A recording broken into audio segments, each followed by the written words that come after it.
Rapaziada, deixa eu falar a minha opinião aqui referente o jogo do Clube do Remo contra a equipe da Chapecoense, que pode ser no Bainão, tá? Inclusive, inicialmente está marcado lá. Eu quero aqui falar o seguinte: se tiver algum show, algum evento que não possa utilizar o Bainão, quer dizer, o Mangueirão, o jogo tem que ser no Bainão, não tem jeito. Agora, se tiver como o Remo mandar esse jogo no Mangueirão, o jogo tem que ser no Estádio Olímpico do Pará. E eu vou falar por dois motivos. O primeiro, o Bainão é um estádio infelizmente arcaico externamente. Internamente, tá ficando lindo, né? O clube está modernizando, a diretoria vem fazendo esse trabalho aí de modernização interna do estádio Bainão, né? E que externamente ele possa estar tão maravilhoso quanto internamente. Mas para o torcedor assistir o jogo lá no Bainão é bem complicado. Para mim, se eu for falar para mim, é muito melhor assistir o jogo no Bainão do que propriamente no Mangueirão. Mas existe uma outra circunstância: grana. O Remo ganha muito mais dinheiro mandando o jogo no estádio Mangueirão. Para você ter uma ideia, o Remo arrecadou com 14 mil, capacidade máxima do estádio, 500 mil reais. Só para as despesas foram 200 mil e alguma coisa. 300 mil o Remo arrecadou ao total. Se o Remo colocar 30 mil no Mangueirão, o Remo arrecada ali por volta de 600, 700 mil limpos. Então é basicamente o dobro. E sem contar que o Mangueirão hoje, ele é muito mais aconchegante e muito mais tranquilo de você, até você chegar, do que o Bainão. Eu sou apaixonado pelo Bainão, cara. Quem me conhece aqui, conhece o canal, sabe. Mas eu penso primeiro no torcedor. Eu penso primeiro na comodidade que o torcedor vai ter. O torcedor do Remo que já enfrentou muitos problemas e vem enfrentando de acessibilidade. Então, se o Remo puder mandar o jogo no Estádio Olímpico do Pará, manda todos os jogos até a reta final dessa Série B. Inclusive que se o Remo, por exemplo, vencer o Volta Redonda na quarta-feira, pode contar com 30 mil pessoas no Estádio Olímpico do Pará às 18 horas no domingo. E tem que ir, torcedor. Ah, Wendy, mas eu fui no último jogo lá, o Remo perdeu, irmão. Você quer que o Remo continue brigando pelo acesso? Você quer que o Remo continue brigando pelo acesso? Então vai no jogo.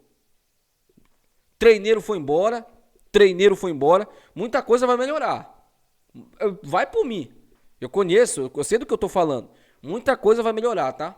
Inclusive o desempenho do time dentro de campo. Então, meu amigo, se você ainda acredita, se você é aquele torcedor que de fato sonha ainda em ver o Remo brigando pelo menos, vai no jogo. Eu farei o possível e impossível para ir nesse jogo de domingo contra o CRB.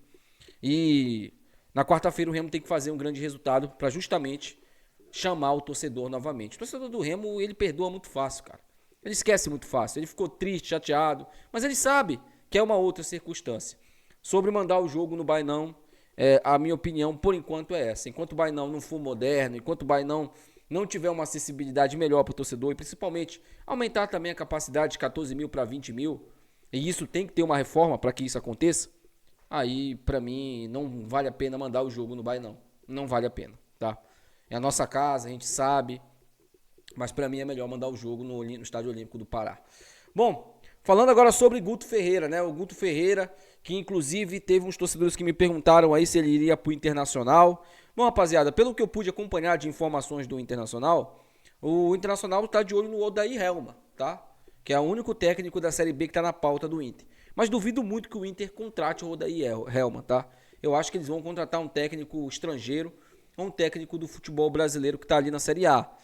Não acredito que eles vão contratar o Guto Ferreira, até porque o Guto Ferreira não vinha de grandes trabalhos. E ele tá palavrado com o Remo.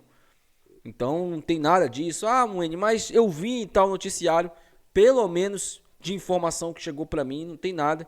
O Remo já acertou com o Guto Ferreira. Mais uma vez falando aqui para vocês, ele deve viajar para esse confronto aí contra o Volta Redonda. Ele vai assistir o jogo e depois ele vai ser anunciado oficialmente. Eu acredito que até amanhã ele seja anunciado oficialmente como novo treinador do Clube do Remo, tá? O contrato do Guto Ferreira, inclusive, vai até o final dessa temporada com possibilidade de extensão de contrato. Então esse papo aí dele ir pro Internacional não procede, tá, rapaziada? Bom, bora falar aqui sobre os jogadores que o Clube do Remo disponibilizou, né? O Remo disponibilizou aí a lista dos jogadores que vão atuar nesse confronto contra a equipe do Volta Redonda. Além daqueles desfalques que eu já tinha falado para vocês mais cedo, né? O Pedro Rocha, o Regis e o lateral esquerdo Sávio. O Remo também não vai mandar em campo, não vai para esse jogo, não viajaram nem Cantilli nem Pavani. E outros também por opção técnica, como o Dodô, o Madison, jogadores que ficaram de fora, mas justamente por opção técnica. Inclusive, eu nem sei o que esses caras ainda fazem no Remo, né? Por isso que eu falo, o planejamento do ano que vem precisa ser feito à risca, para que esse tipo de jogador que não é utilizado não fique comendo e dormindo no bailão. Bora lá, os relacionados: Marcelo Rangel e Igor Vinhas, até aqui nenhuma novidade. Natan, Alan Rodrigues, Jorge, pela primeira vez relacionado, hein? Eu tô curioso para ver o Jorge em campo. E o Pedro Costa, o saudoso Pedro Costa, mais uma vez relacionado aí ao lado do Natan Santos, tá? O Marcelinho ficou de fora. Eu não sei se foi por lesão, acredito que tenha sido por lesão. Reinaldo, Klaus, Kaique, Almeida e Tassano são os 4 zagueiros. Os volantes: o Caio Vinícius, o Jaderson, Luan Martins, Panagiotis, Tatsides e o Pedro Castro. São os volantes, tá? O Pedro Castro mais uma vez relacionado. Freitas, o saudoso Freitas, o meia. Natan e Diogo Hernandes, né? Diego Hernandes. São os 3 meias. Marrone, Nico Ferreira, Eduardo Melo, João Pedro e Janderson. Esses são os jogadores que foram relacionados pelo Flávio Garcia, auxiliar técnico, que estará no comando do Clube do Remo nesse jogo contra o Volta Redonda. Bom, gente, eu preciso aqui falar uma coisa para vocês sobre esse time do Remo, né? Esse jogo contra o Volta Redonda não tem que ter tática, não tem que ter nada disso. Tem que jogar para ganhar. Não dá. Cara, um empate lá não é bom resultado. É um resultado péssimo, horroroso, patético. Perder ainda nem se fala.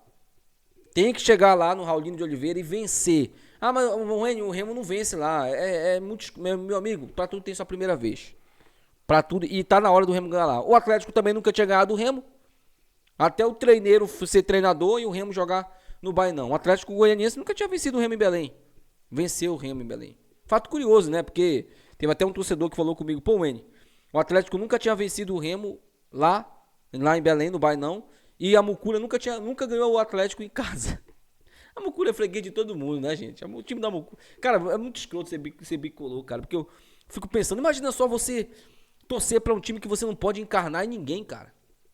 Porque você é freguês de todo mundo. Os caras são fregueses de todo mundo, gente. Eles não têm vantagem contra ninguém. Pega aí os times do Campeonato Brasileiro. São uns 3 ou 4 que eles têm aí vantagem aí. Que eles têm mais vitória. Porque o resto, tudo eles têm mais derrota, cara. É impressionante. Mas, voltando a falar sobre esse jogo aí do Clube do Remo contra o Volta Redonda, não tem muito o que falar, né? Entrar pra ganhar, pô. Entrar pra ganhar e, meu amigo, fazer o merchan que tem que fazer, chamar o torcedor de novo, tá? Ah, não vou pro jogo, meu amigo. Eu vou. Desculpa, mas eu vou. Dessa vez, não tem receita médica que vai me segurar em casa, não. Se o Remo ganhar do Volta Redonda fora de casa, eu estarei lá no Estádio Olímpico do Pará, depois de um bom tempo, né? Não vou pro estádio. Eu estarei lá e provavelmente vai ser o início de muitos jogos que eu vou acompanhar. Tá? Eu quero acompanhar também Remo e Atlético Paranaense, Remo e Mucura, Remo e Atlético, que são os jogos que o Remo vai ter em Belém, né? Depois desse jogo, contra o CRB, aqui, o Remo vai ter 5 jogos, 4 em Belém. Possibilidade única de arrancar no campeonato é agora, né? Vencendo o Volta Redonda, vencendo o CRB, pode até perder pro Operário, mas vencendo os 3 próximos jogos, meu amigo, você soma aí 15 pontos em 18, mano. Em 18. Vocês têm noção do que é uma arrancada? Que essa arrancada vai te deixar fatalmente no G4? E aí, claro, você vai ter que manter a regularidade, vai ter que manter. Chegou ali, meu amigo, vai ter que manter. Mas isso tudo vai depender muito de como o Remo vai tratar esses próximos jogos. Esse jogo contra o Volta Redonda, o empate pra mim é um resultado ruim, tá? Se você for parar pra pensar em permanência, é bom. Você soma mais um ponto, 40 pontos, fica 5 pontos de permanecer. Mas, pô, empatar com vice-lanterna, mesmo jogando fora de casa, pra mim é resultado ruim. Desculpa, mas é resultado ruim. Deixa aí os comentários. Quero muito saber a opinião de vocês sobre tudo isso. Até o próximo vídeo. Tchau.